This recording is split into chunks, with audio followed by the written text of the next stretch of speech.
Lockdown से पहले गीता के घर का नजारा कुछ ऐसा था कि रोहन ऑफिस जाता था और शिविन स्कूल। जिनके घर से जाने के बाद गीता काम खत्म करके बाकी समय आराम करती थी।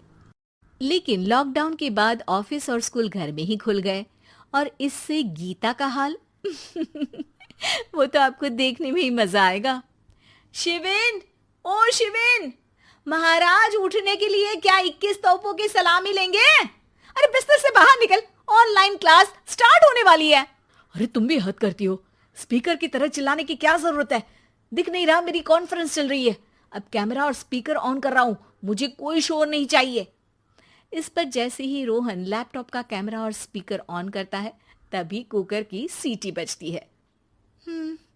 करा लो अब इसे चुप। लॉकडाउन नहीं हुआ, मेरी मौत का फरमान जारी हो गया। दोनों बाप बेटे ने नाक में दम किया हुआ है। ऐसा बोलकर गीता वहां से शिविन के कमरे में पहुंच जाती है, जहां शिविन अभी भी सो रहा होता है। ओ आलसी, अब अगर 5 मिनट में नहीं उठाना तो आज तेरा गेम और यूट्यूब कैंसिल। माँ की बात सुनकर शिविन बिना 1 मिनट गंवाए उठ खड़ा होता है। उठ गया, अभी नहाकर भी आता हूँ। ये नाटक कहीं और, मुंह पर गीला कपड़ा मार और पढ़ने बैठ। शिविन की ऑनलाइन क्लास स्टार्ट हो जाती है, जिस पर गीता उसे वहां बिठाकर रसोई में चली जाती है। थोड़ी देर में उसे कमरे से कुछ आवाज सुनाई देती है, जिसे सुनकर वो कमरे में वापस आती है। हाय राम, तुझे क्लास अटेंड करने के लिए बोला था, कैमरा ऑफ करके बिस्तर पर नाचने के लिए नहीं बोला था। मम्मी मुझे कुछ समझ नहीं आ रहा, आप बाद में पढ़ा देना ना, वैसे भी अटेंडेंस तो लगी गई है। हाँ हाँ बेटा, जरूर बन जा। तू अभी से हम सबका बाप बन जा। अरे नहीं मतलब कहाँ से लाते हो इतना दिमाग, और पढ़ाई करते हुए ये चला कहाँ जाता है? नाइस क्वेश्चन, दिमाग से पूछकर बता दूंगा। शिविन की बातों से परेशान होकर गीता उसे मारने के लिए जैसे ही आगे बढ़ती है तभी वो कमरे से बाहर भाग जाता है। अब शिविन आगे आगे और गीता हाथ में चप्पल पकड़े उसके पीछे पीछे पूरे घर में दोनों घूम रहे होते हैं। इसी बीच वो रोहन के पास पहुंच जाता है और शिविन को मारने वाली चप्पल रोहन के लैपटॉप पर जाकर गिरती है। ओए माँ! मम्मी, अब पापा को चप्पल मार रही हो?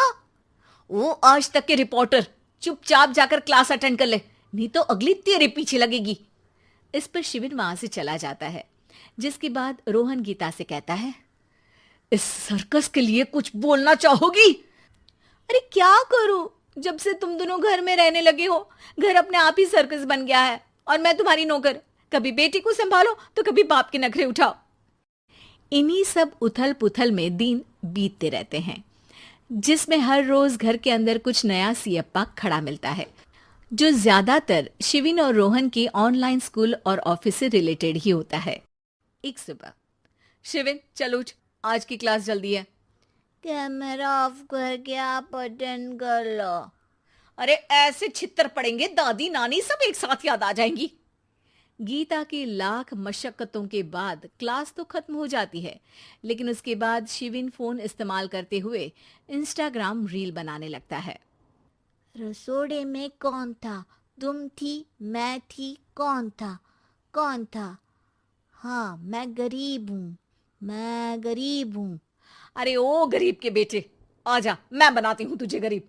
मैं बताती हूँ रसोड़े में कौन था। पढ़ाई करने बोलो तो इनकी माँ मर जाती है, और ये पागलपंतियां जितनी मर्जी करा लो। गीता शिविन को डांट रही होती है, तभी रोहन बीच में बोल पड़ता है। अरे बच्चा ही तो है, इतना गुस्सा क्यों कर रही हो?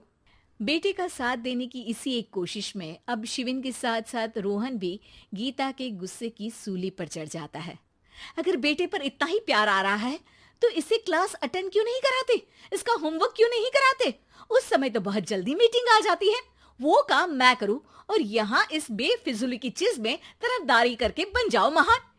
हे भगवान, कोई तो इनके ऑफिस और स्कूल खुलवाओ, मैं इन्हें और घर में नहीं सह सकती। अरे कुछ और मांग लेती, क्योंकि तुम्हारी ये विश इस साल तो पूरी होने से रही, कोरोना। हाय नास बेटे ने जिंदगी ही बर्बाद कर दी।